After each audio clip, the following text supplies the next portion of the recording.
من الطبيعي أن ترى السفينة في الماء، ولكن من الخطر أن ترى الماء في السفينة. فكن أنت في قلب الدنيا ولا تجعل الدنيا في قلبك.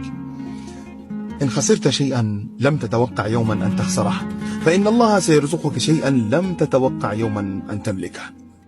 تفاءل عندما تصعب عليك الأمور، فإن الله تعالى أقسم مرتين: فإن مع العسر يسرا، إن مع العسر يسرا.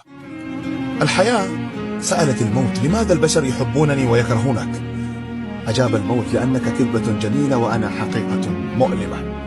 لا نعلم بعد رحمة الله ما الذي سيدخلنا الجنة، أهي ركعة أو صدقة أو سقيا ماء أو حاجة مؤمن قضيناها أو دعوة أو ذكر.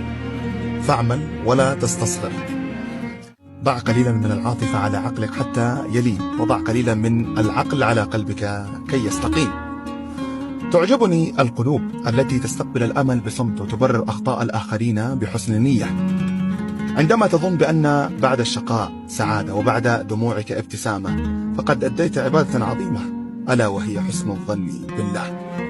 إذا لم تعرف عنوان رزقك فلا تخف، لأن رزقك يعرف عنوانك، فإذا لم تصل إليه فحتما يصل إليك.